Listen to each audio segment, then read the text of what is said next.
In a diminishing, brackish pool of water near the front lines of Ukraine, two small fish struggled for breath under the scorching midday sun. Surrounding them, vast stretches of mud and rock, concealed beneath meters of water for the past 75 years, now lay exposed to the sun's rays. A massive grain barge sprawled across a nearby sandbank, while water snakes and frogs wriggled through the rapidly receding shallows in search of shelter. Welcome to Slant News. If you want to support, you can subscribe to our channel. Following a suspected act of Russian sabotage that destroyed the dam holding back the Dnipro River, resulting in the depletion of the enormous Kakhovka Reservoir, approximately 18 cubic kilometers of water, equivalent to filling a shallow paddling pool the size of England, had surged southward, disappearing into the depths of the Black Sea. This is a catastrophe. Everything has been swept away, the deer, wild pigs, fish, and countless endangered species. Moreover, 500,000 people are now left without water, lamented Anatolii Derkach, the 37-year-old secretary of Marhanets town council, situated on the western shore of the former reservoir. From his office on the 4th floor, Derkach gazed out across the desolate expanse of cracked, grey mud, his eyes landing on the silhouette of Europe's largest nuclear power plant, the Zaporizhzhia plant, on the eastern shore. With the absence of water, the plant, currently under Russian occupation and located approximately 10 kilometers, 6 miles, away, suddenly appeared ominously closer. They claim that their reservoirs will have enough water for around 6 months. But we cannot be certain, Derkach sighed, followed by an inevitable mention of Chernobyl, invoking the memory of the catastrophic nuclear accident in Soviet Ukraine back in 1986. Meanwhile, Marhanets, perched atop a hill overlooking the reservoir, frequently found itself in the crosshairs of Russian artillery.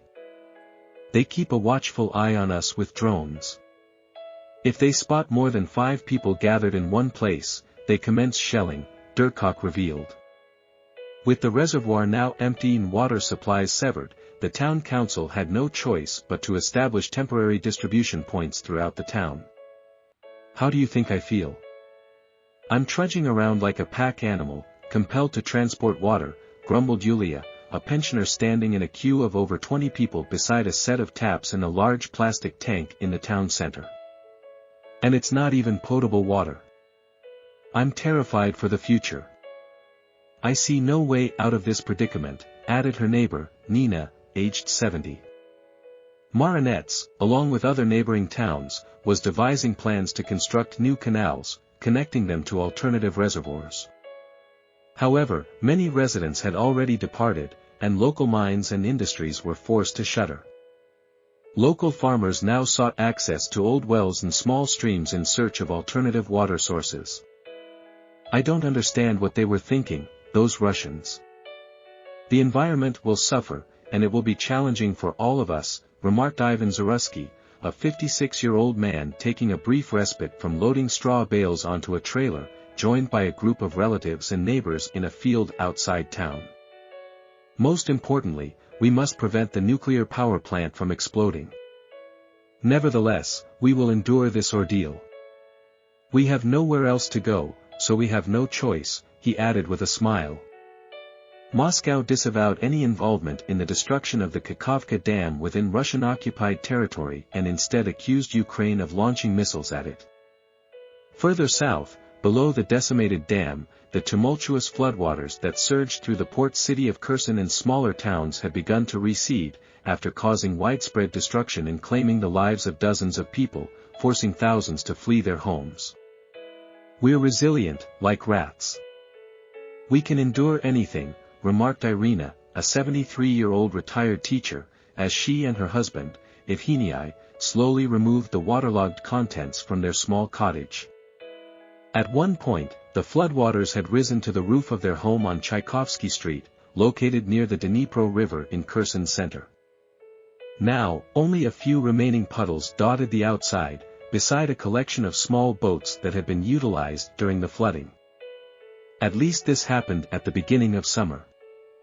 We still have time to dry things out, reflected Evhenii, as he piled up rotten furniture in the yard, emitting a foul odor. Earlier that morning, Russian artillery shells had rained down on Kherson center, with many more expected to strike this neighborhood in the ensuing hours and days, launched from Russian positions on the opposite bank. Ukrainian troops enforced restrictions, preventing cars from approaching the river, and the city appeared largely deserted. "Today was a good day," exclaimed Oksana, who had come to assist her elderly parents on Tchaikovsky Street in the cleanup efforts following the flood. She referred to the news of Ukraine's counteroffensive against the Russian forces. "Our soldiers are doing an outstanding job. We can discern who is shooting from where. They have achieved significant victories against the Russian positions and have hit several major ammunition depots. I just wish everything would happen a bit faster," she expressed with a hint of impatience.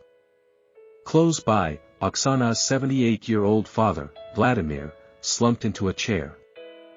Having knelt down with an axe to remove water-soaked sections of an old cabinet, he had stood up too quickly, feeling the strain.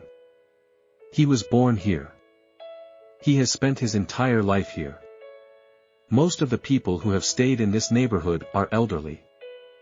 They have nowhere else to go, Oksana explained, highlighting the deep-rooted connection and attachment the residents had to their homes. The situation remained tense, with a looming threat of further aggression and the pressing need to address the dire water shortage caused by the dam's destruction. The residents of Marhanets and Kherson, alongside countless others affected by the ongoing conflict, faced immense challenges and uncertainty.